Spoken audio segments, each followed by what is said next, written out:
Les paillettes sont enfin tombées sur le plateau des 12 coups de midi ce samedi 1er avril. Après plusieurs jours de frustration, Céline, l'actuelle maître de midi, a enfin pu proposer le nom de la personnalité. Elle attendait ce moment depuis cette émission des 12 coups de midi. Ce samedi 1er avril, elle l'a enfin fait. Depuis le dimanche 26 avril, la personnalité cachée derrière l'étoile mystérieuse était totalement découverte de cases bleues. Malheureusement, avec la nouvelle règle des 12 coups de midi, Céline a dû prendre son mal en patience pour enfin pouvoir proposer le nom d'Albert Dupontel. Désormais détentrice de sa première belle vitrine dans le jeu de TF1, d'une valeur de 44 950 €, Céline, dont la cagnotte globale s'élève désormais à 97 350 € de gains et de cadeaux, a accepté de se confier à Télé Loisirs. Je n'ai quasiment pas dormi les nuits précédentes. Télé Loisirs, aviez-vous peur de vous faire éliminer avant de remporter cette étoile mystérieuse ? Céline, j'avais très envie de remporter cette étoile mystérieuse. Je voyais les cases totalement dévoilées sans pouvoir faire de proposition. On m'a constamment attaqué en duel. Les autres concurrents se disaient qu'ils pouvaient remporter une étoile facilement en me sortant du jeu. Que ressentez-vous quand vous pouvez enfin donner le nom d'Albert Dupontel ? Céline, un énorme soulagement. Je ne voulais absolument pas perdre avant d'arriver à proposer un nom. Je n'ai quasiment pas dormi les nuits précédentes, j'étais sur les nerfs. Il faut prendre en compte ces facteurs de stress et de fatigue imposés par le rythme de tournage. Quand j'ai enfin pu me présenter devant l'étoile, toute la fatigue et le stress accumulés sont ressortis. L'aviez-vous identifié dès le début ?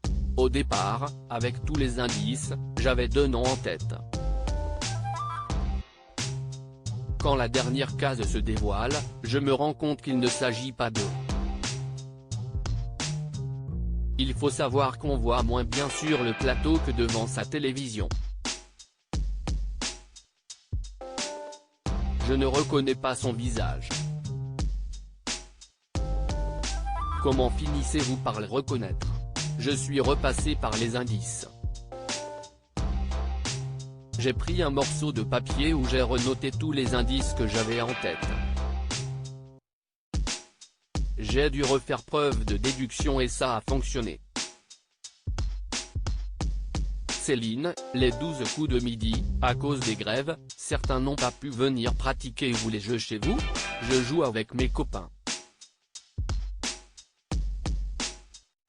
C'est nous qui faisons nos jeux. Ce sont des soirées quiz qui peuvent durer toute la nuit. Des fois, on fait des PowerPoint avec des buzzers. Nous sommes des fous furieux. C'est super cool d'avoir des copains avec qui partager ma passion. C'est super chouette. Vous passez les sélections en 2018 et n'êtes convoqué qu'un ce début d'année. J'ai passé 2 fois les castings, en 2011 et une deuxième fois en 2018. Je n'avais jamais eu de nouvelles donc je pensais que c'était cuit. Au mois de février, j'ai reçu un coup de fil me demandant si je pouvais me rendre disponible le surlendemain. À cause des grèves, certains concurrents n'ont pas pu se présenter. J'ai tout fait pour me rendre disponible, elle rit. Avec quelles ambitions intégriez-vous le jeu ? Je ne voulais pas être la première éliminée. C'était ma première ambition. Dans ce jeu, tout peut arriver, même si on rêve toujours d'aller le plus loin possible. Après, je n'avais pas d'objectif, je me dis toujours que si je mène fixe et que je n'arrive pas à les atteindre, je finirai forcément déçu.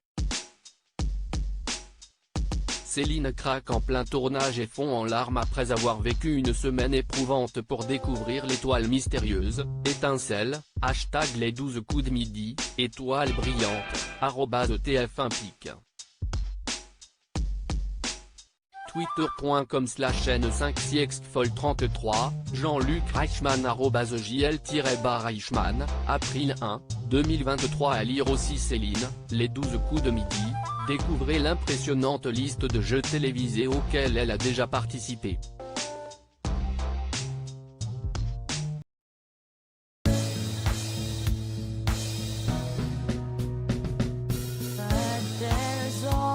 Times through the rough times I